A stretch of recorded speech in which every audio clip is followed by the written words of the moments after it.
We welcome you to the Divine Connection.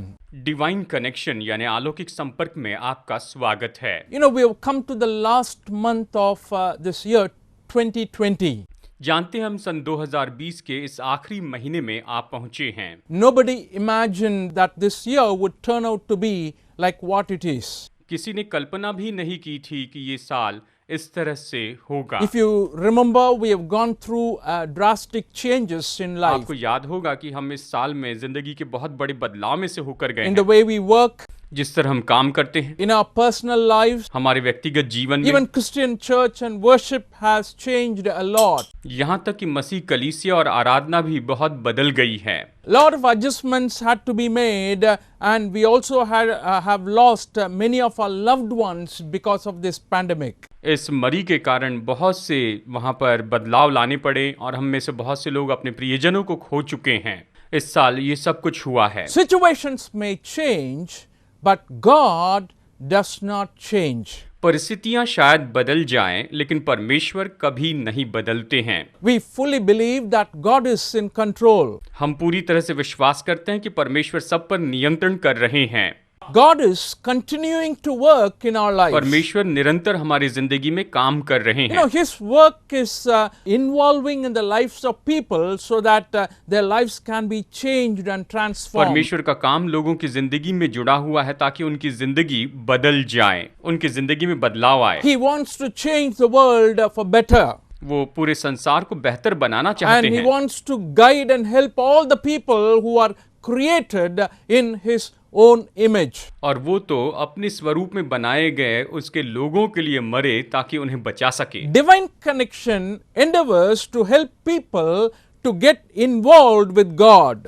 Divine connection परमेश्वर के साथ में जुड़ने के लिए लोगों की मदद करने के उद्देश्य से बना To है, get involved in His work. ताकि आप परमेश्वर के कामों में जुड़ सके, उसके कामों में जुड़ जाएं। In God's attempt to change and transform lives for the good and peaceful living. ताकि अच्छे और शांतिपूर्ण जीवन जीने के लिए परमेश्वर जो चाहते हैं उसमें हम योगदान दे सकें। That is what we want to do through this इस program. प्रोग्राम के माध्यम से हम यही तो करना चाहते We हैं। want to get involved with God हम परमेश्वर के साथ जुड़ना चाहते हैं and help you also connected with Him. और उसके साथ जुड़ने में आपकी भी मदद करना चाहते हैं। यही हमारा मकसद है। Then our lives can change. और तब हमारी जिंदगी बदल सकती है, ये पूरी तरह बदल जाएगी। I'm sure all of you are aware of the significance of this मैं month. जानता हूँ आप में से बहुत से लोग इस महीने के महत्व को समझते हैं। For the past many programs, we have been dealing with the miracles of Jesus पिछले Christ. कुछ प्रोग्राम से हम प्रभु यीशु मसीह ने जो चमत्कार किए थे उसका अध्ययन कर रहे हैं। And because this is Christmas season, December,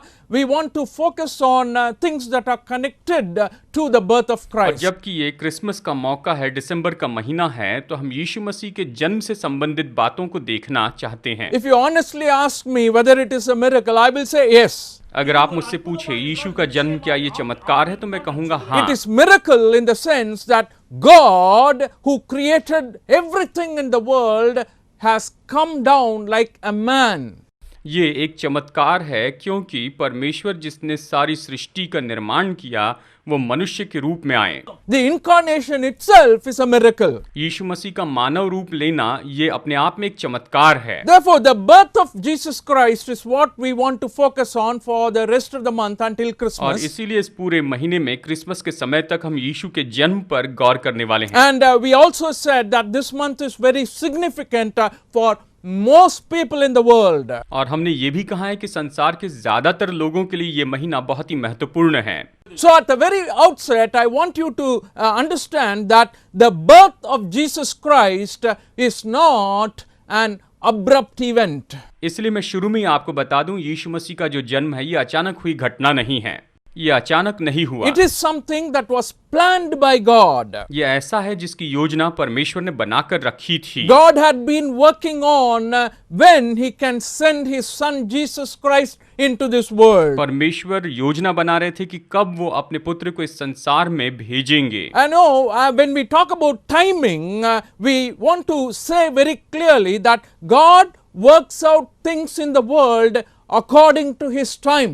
जब हम समय के बारे में चर्चा करते हैं तो हम ये बताते हैं कि परमेश्वर पूरे संसार में अपने समय के अनुसार ही काम करते हैं। The writer of Ecclesiastes in the 3rd chapter, he says like this, there is a time for everything, a season for every activity under heaven. सभोपदेशक का लेखक अध्याय 3 में इस तरह से लिखता है कि सूर्य के नीचे हर एक चीज के लिए अपना समय होता है, हर काम के लिए एक समय नियुक्त I है। think you and I can understand this. और मैं सोचता हूँ हम इसे समझ सकते हैं। When we have children, we know what time or when is the time they have to go to school. जब हमारे बच्चे होते हैं तो हम जानते हैं कि किस समय उन्हें स्कूल में जाना चाहिए, When is the time they can go to college? और किस समय वो कॉलेज में जा सकते हैं, When is the time they can get married? और किस समय उनका विवाह किया जा सकता है। I'm just giving you one example that's happening in our families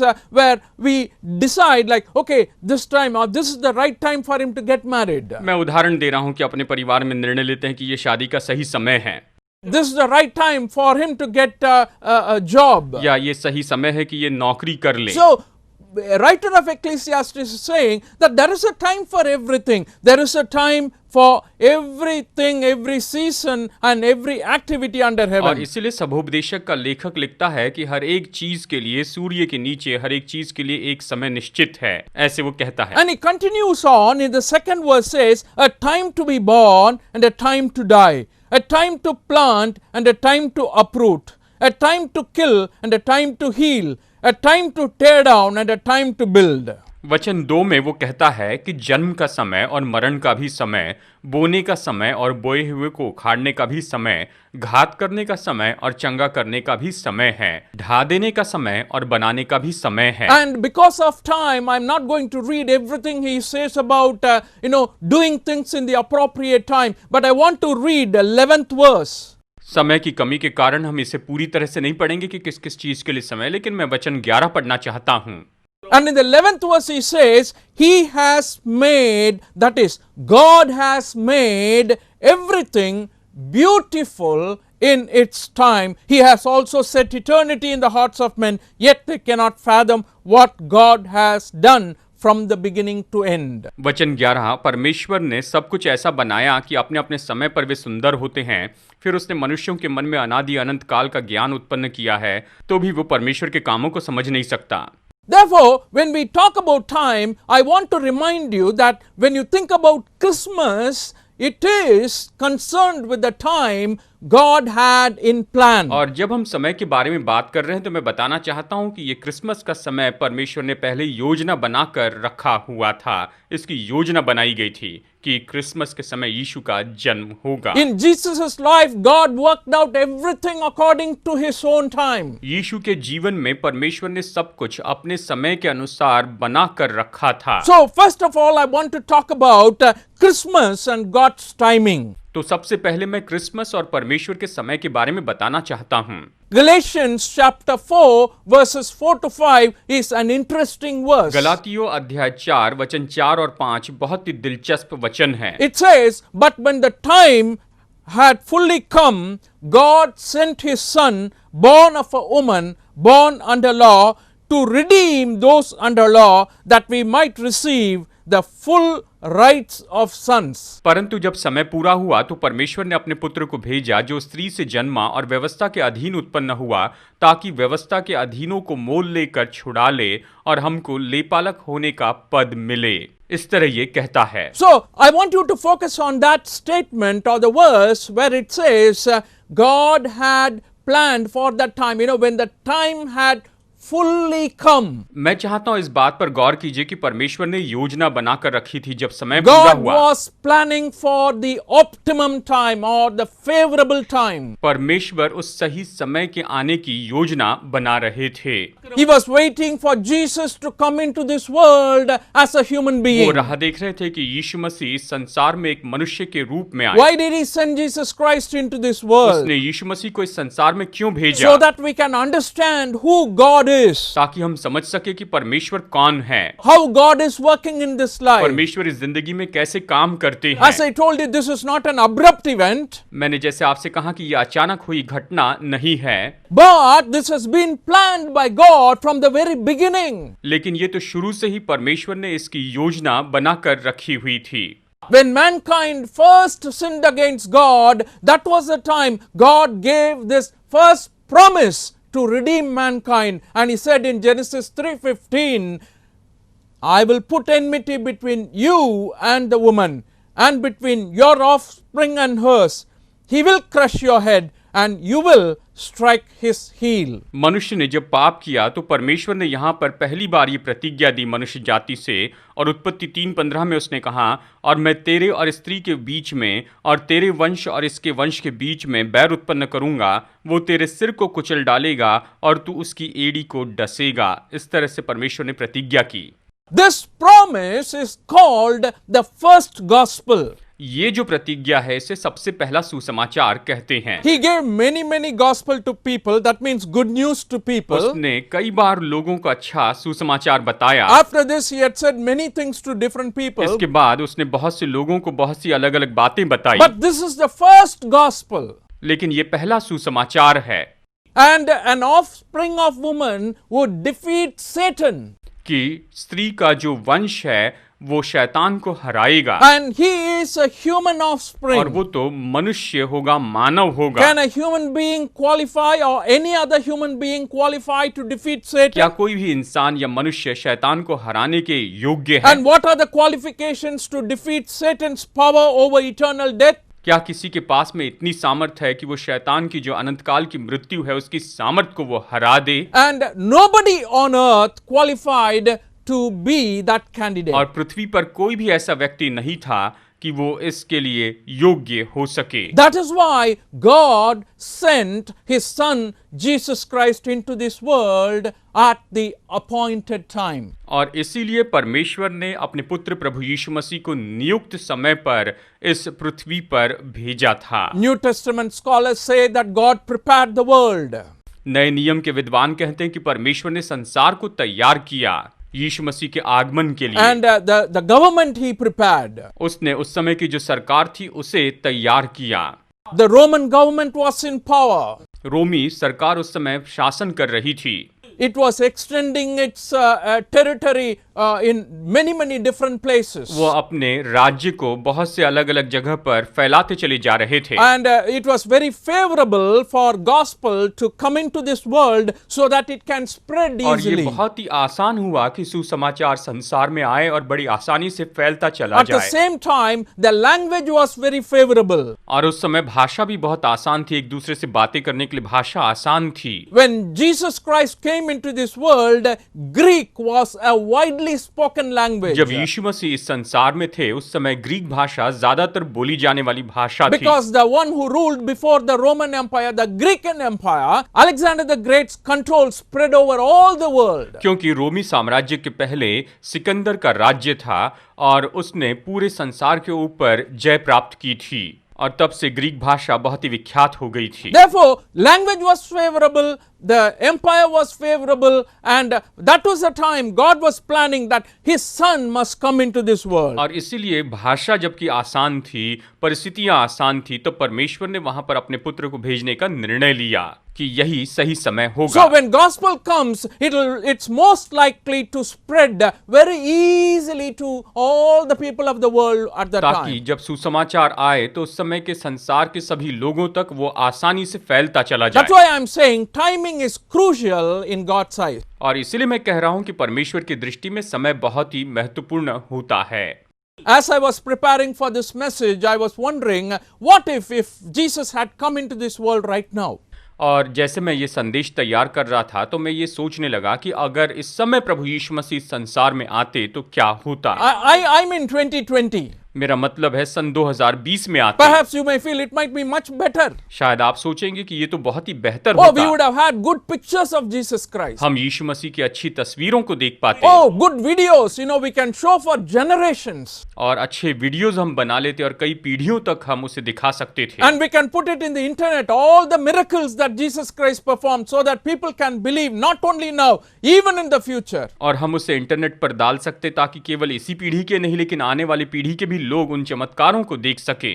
I don't know why God decided to send him 2000 years back. मुझे पता नहीं क्यों परमेश्वर ने निर्णय लिया कि यीशु मसीह को 2000 साल पहले इस पृथ्वी पर But भेजे। Bible says very clearly, when the fullness of time came, God sent his son, born of a woman, born under law. Bible स्पष्ट रूप में कहती है कि जब समय पूरा हुआ तो परमेश्वर ने अपने पुत्र को भेजा जो स्त्री से जन्मा और व्यवस्था के अधीन रहा। So the time was conducive, यानी समय बिल्कुल सही था and that's why God sent his son into this world. और इसीलिए परमेश्वर ने अपने पुत्र प्रभु यीशु को इस संसार में भेजा। Not just for Jesus' birth, the time was correct. देखिए, समय सही केवल यीशु के जन्म के लिए ही नहीं था। For Jesus' death or the sacrifice on the cross, we know that God worked according to his own time. देखिए, यीशु के जन्म और यीशु के क्रूस पर के बलिदान के लिए हम जानते हैं कि परमेश्वर ने अपने समय के अनुसार काम किया था।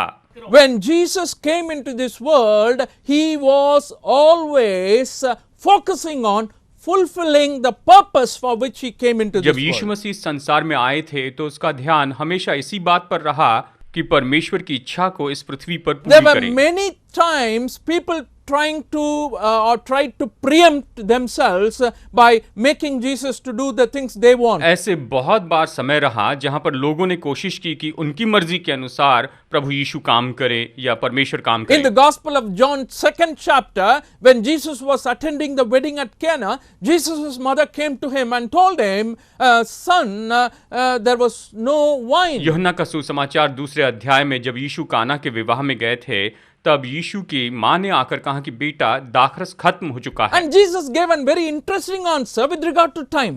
और समय के बारे में यीशु ने बहुत ही दिलचस्प ऐसा उत्तर दिया था। He says in 2:4, Dear woman, why do you involve me? Jesus replied, My time has not yet come. यीशु ने उससे कहा, हे महिला, मुझे तुझसे क्या काम, अभी मेरा समय नहीं आया। इस तरह उसने उत्तर दिया।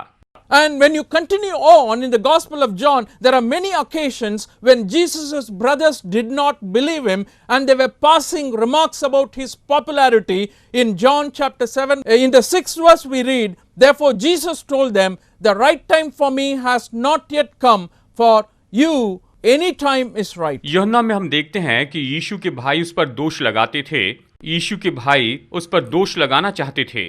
यूहन्ना अध्याय 7 वचन 6 में यीशु ने उनसे कहा, तब यीशु ने उनसे कहा, मेरा समय अभी तक नहीं आया, परंतु तुम्हारे लिए सब समय है। And the same chapter you read in the 8th verse, you go to the feast. I am not yet going up to this feast because for me the right time has not yet come. वचन 8 में ये कहता है, तुम पर्व में जाओ, मैं अभी इस पर्व में नहीं जाता क्योंकि अभी तक मेरा समय पूरा नहीं हुआ। इस तरह से यीशु ने उनसे कहा। So many occasions he said, My time has not yet come. यानी कई मौके पर यीशु ने कहा कि मेरा समय अब तक नहीं आया। And I want to point out only one more verse in connection with that, John 8:20. आइए इसके संदर्भ में एक और वचन देखते हैं, यूहन्ना 8:20। He spoke these words while teaching in the temple area near the place where the offerings were put. Yet no one seized him because his time had not yet come. ये बातें उसने भवन में उपदेश देते हुए भंडार घर से कही और किसी ने उसे न पकड़ा क्योंकि उसका समय अब तक नहीं आया था। इस तरह से ये वचन हमें यहाँ पर बताता है। Therefore you can understand in Jesus' life, the time had not come. The time had not come for him to die. The time had not come for him to show himself to people, do miracles publicly, etc., etc. और इसलिए आप समझ सकते हैं कि यीशु के जीवन में ये समय नहीं आया था कि वो मर जाए या फिर लोगों के लिए चमत्कार करे या फिर लोगों के लिए बहुत से काम करते चले जाए। वो समय नहीं आया था। इस बात को हम समझ सकते हैं। After doing everything in John 17 chapter, first verse, we read like this. After Jesus said this, he looked towards heaven and prayed, Father, the time has come. glorify your son that your son may glorify you. सब कुछ पूरा करने के बाद में यूहन्ना अध्याय 17 वचन 1 में हम देखते हैं, यीशु ने ये बात कही और अपनी आंखें आकाश की ओर उठाकर कहा, हे पिता, वो घड़ी आ पहुंची है, अपने पुत्र की महिमा कर कि पुत्र भी तेरी महिमा करे। इस तरह से यीशु ने कहा। ये वचन हमें बताता है। So you can understand in John 17, so far he has been saying, my time has not yet come, and at the appropriate time he says, the time has now come.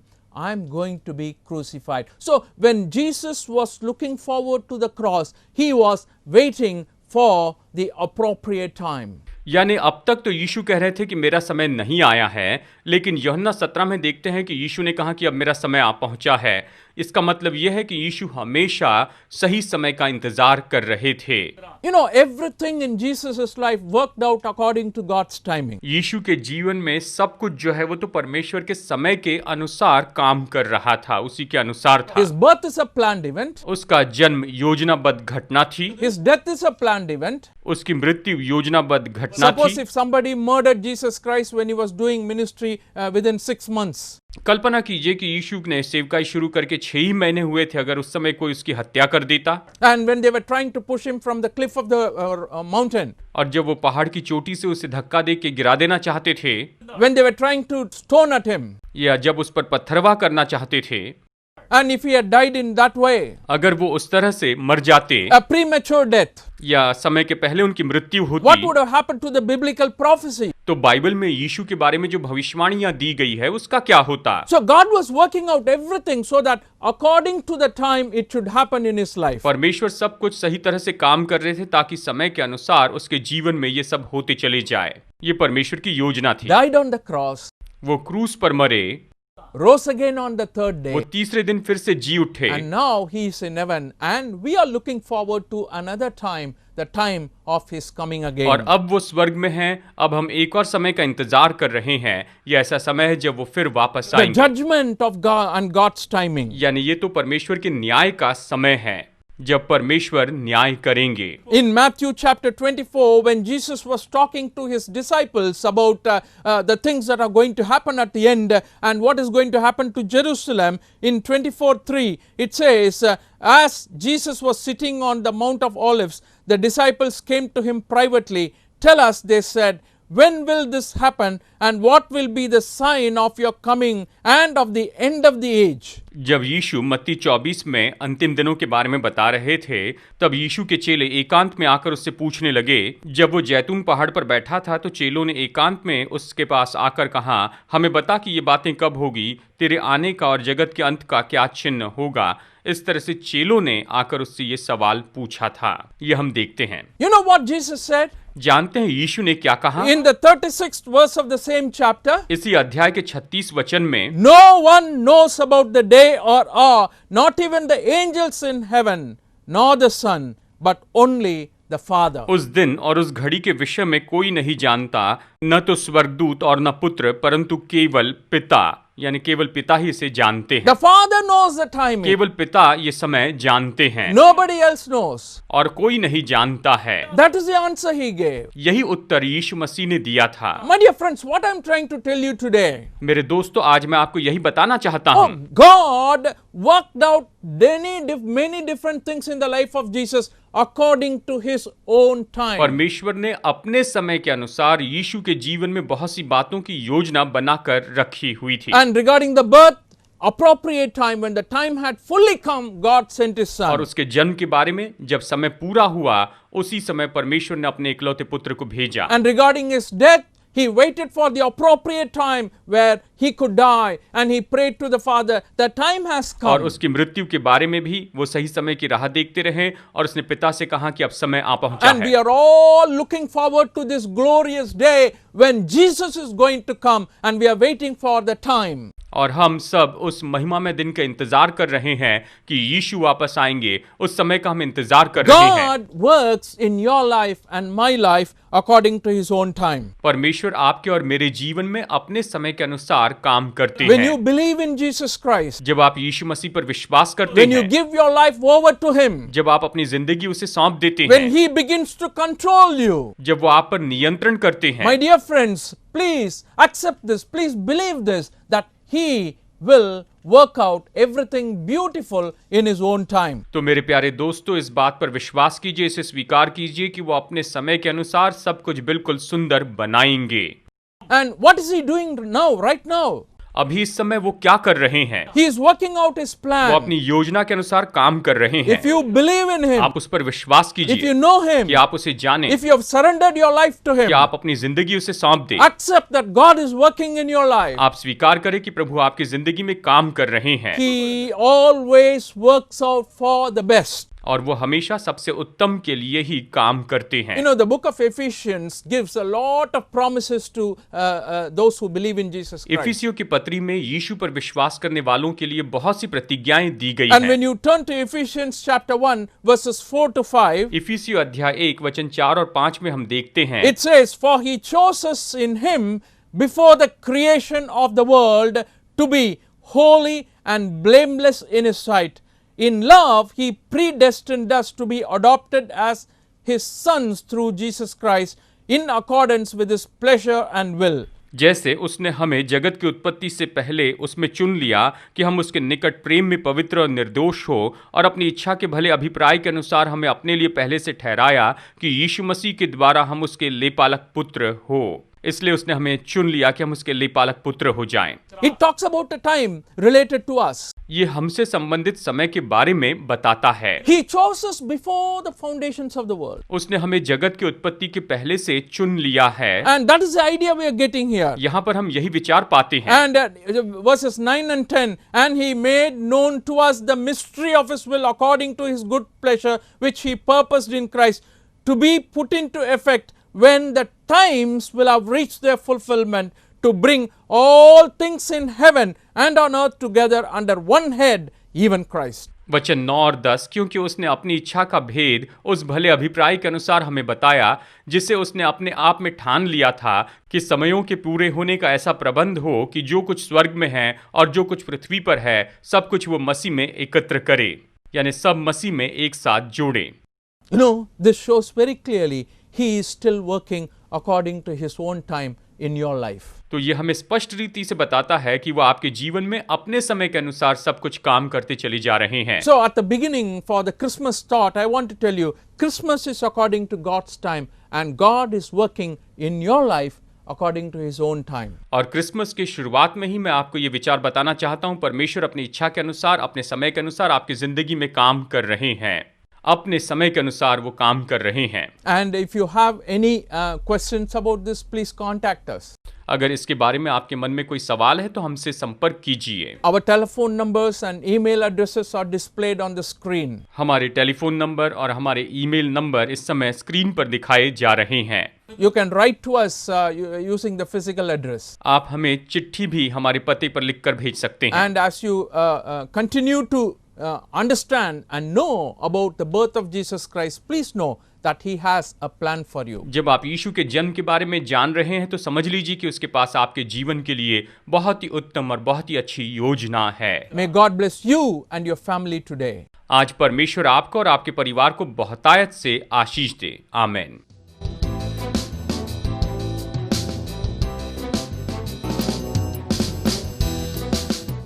Study the Word of God in a private and personal way through our online study website.